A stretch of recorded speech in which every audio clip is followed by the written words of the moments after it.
Things have never looked this good for the PlayStation 6. How's it going, everyone? As always, my name is Jimmy Champagne. I hope you had a great weekend. This is PSReady, my channel all about PlayStation, and in addition to that, the second story is that the next state of play might be coming as soon as next week, and then we're going to talk about how themes are going away, but Sony is bringing them back. We won. Let's jump into the first news story here, which is the best news I've heard about the PS6 generation that's coming up in 2027, allegedly, and this is coming from Shawn Layden, the guy who ran Sony, or PlayStation, not Sony as a whole. He ran PlayStation before Jim Ryan. He's working at Tencent now, and he's been doing a ton of interviews kind of commentating on where he sees PlayStation, Xbox, and everything else going in the future, and I appreciate it because it's cool to have transparency from a CEO of a console manufacturer, even if he's no longer the CEO. Now, the thing he was specifically speaking on today was the disk drive situation, so this is looking a little wishy-washy lately thanks to the fact that most people are buying digital games. It's like 51-49 in favor of digital games, and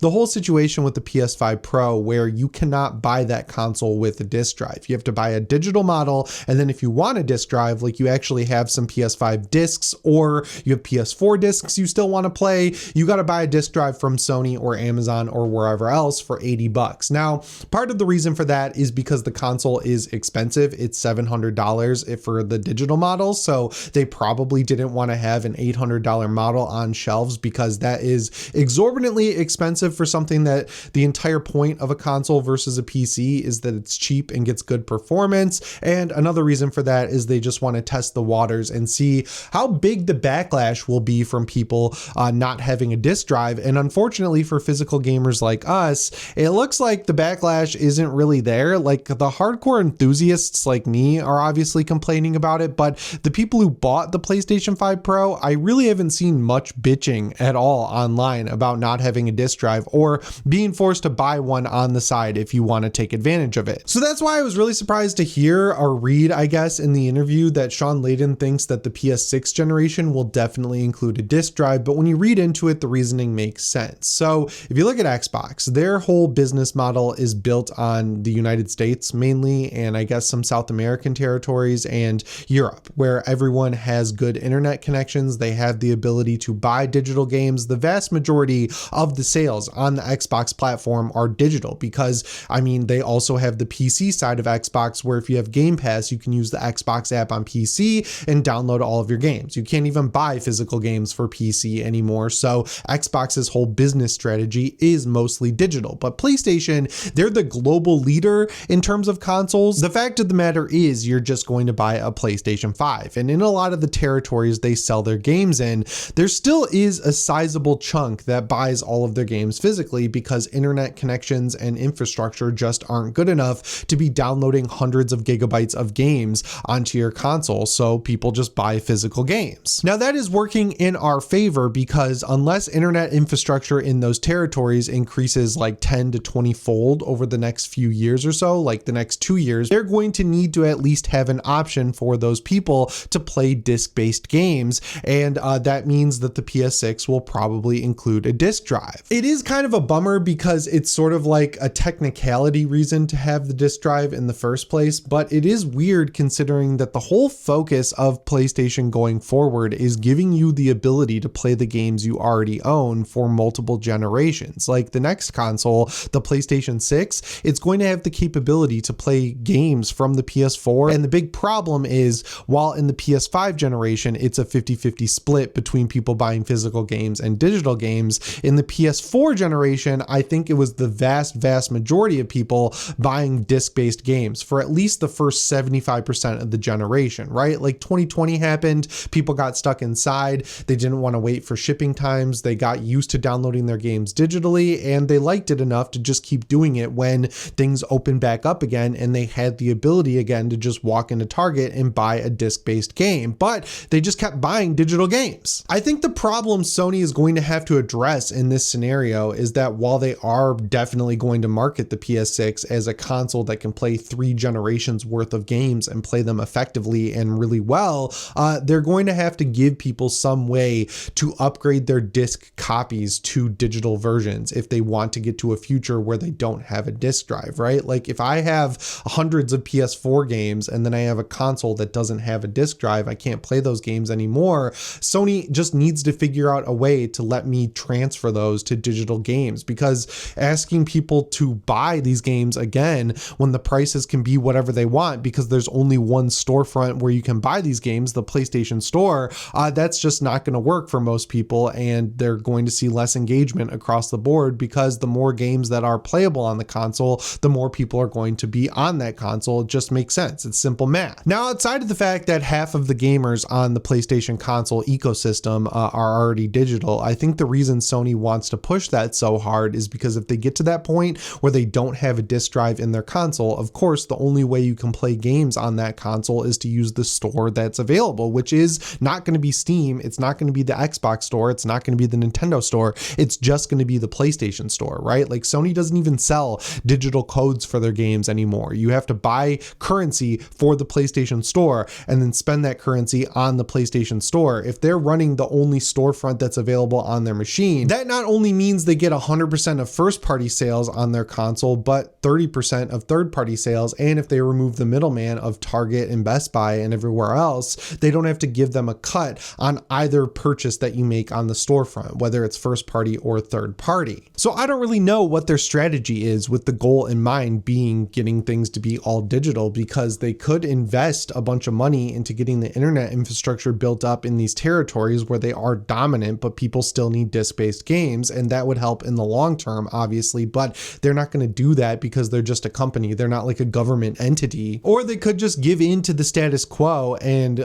make a console with the disc drive and charge more for it that people can buy if they want to play physical games, until the numbers dwindle so much that it just isn't worth it for them, and then they can cut off that little bit of people that are left over and just cross their fingers that they want to play games bad enough where they'll buy their games digitally going forward. And then there's the whole tariff situation where a lot of the game discs are printed outside of the United States and then shipped in. So if a country that prints the discs has a 25% tariff slapped on them, it's not going to be tenable for these game companies to manufacture their discs or their consoles outside of the United States and ship them in, because the pricing is just going to go up. And that's on top of the fact that the pricing is still going up from the chip shortage situation that's still having its fallout from all the stuff that happened in 2020. So that has gotten crazy, where Microsoft, Nintendo, and Sony have gotten together and written a joint letter to the government to say, hey, you will cripple the video game industry in this country if you enforce these tariffs across the board. Please do not enforce them on video games. So yeah, as far as the PS6 goes, it looks like it could have a disc drive and probably will, but I hope that that's not the last console that has one. The situation through means inside and outside of Sony's control is working in their favor, in the sense that it is rapidly accelerating towards them being able to get rid of the disc drive without really any pushback, because as time goes on, the vast majority of their users are kind of rejecting the disc drive in the first place. So in their world, the situation is figuring itself out in their favor. But in my world, it really bums me out, because I still like buying physical games because that's how I grew up. It's a mix of nostalgia and the fact that I like the ability to watch movies and play games if my power goes out, which it does multiple times every summer. Or, you know, I like the fact that if I spend $70 on a disc, even if the game's servers get shut down outside of extreme circumstances like The Crew and a few others,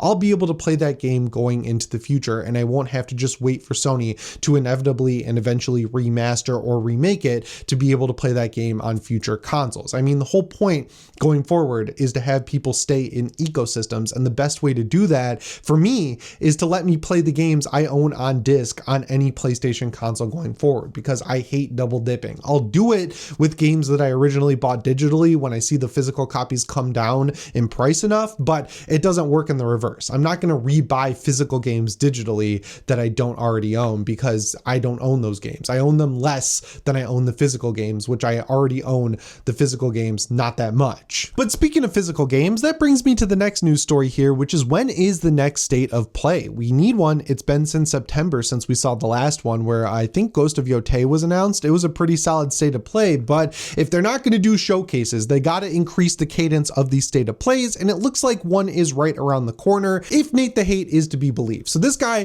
pretty reliable source. I mean, there's a billion things he's leaked over the past couple of years and been correct on, and honestly, off the top of my head, I can't think of anything he's been incorrect on, and what he is predicting is that we will get a new state of play very soon on Valentine's Day, and that is exciting because there is a lot of stuff that needs to be shown off. In terms of first party games, the two big releases for Sony that we know about this year are of course Ghost of Yotei, that was dated at 2025, and Death Stranding 2 on the Beach. Between the two, I think Death Stranding is the one that's going to get a release date that's very soon after it's announced because, you know, Death Stranding sold decent. It's across a bunch of different consoles at this point, between the iPhone, the iPad, PS5, PS4, Xbox Series S and X, PC. It got its director's cut, but it's not at the level of a typical first party Sony game. And I think Death Stranding 2 is where it's going to really kind of figure out what it is between being a walking sim that's an open world game and also having combat and a good story. Like, I feel like that's the one that's really going to solidify that franchise going forward. And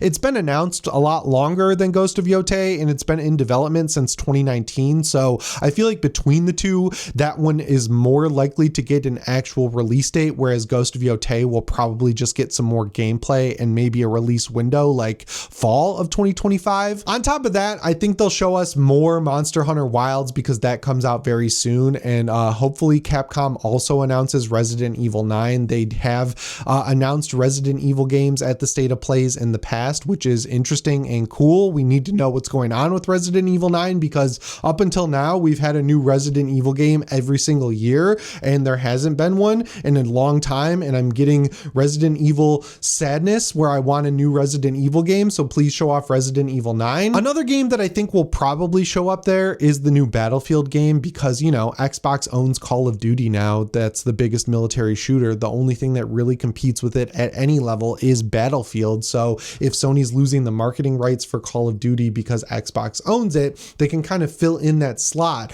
with a new Battlefield game, and EA is adamant that that's coming out this year. Also, it would just be nice to have Hideaki Nishino kind of come out and introduce himself on camera and let us know what the strategy is going forward. Are you reviving old franchises like MotorStorm, Resistance, and everything else? Are you working on new IP? Of course, when it comes to live service, the only one that is still in development, as far as I know, is Fair Games, and that will probably come out. I don't foresee that being canceled because it would have been canceled at the same time as Blue Point's game and Ben's game. Also, it'd just be nice to have kind of a roster update. Just let us know what everyone's working on, even if you're not ready to announce it, because that is the biggest problem for Sony going forward at this point. It's just the lack of games for the PS5. So even if they are a ways out, I think the rubber needs to hit the road and you need to just announce some stuff to rebuild some of that trust that they've lost over the past few months where they've been canceling games left and right, and at the same time not really announcing games from studios that are going to have their games come out.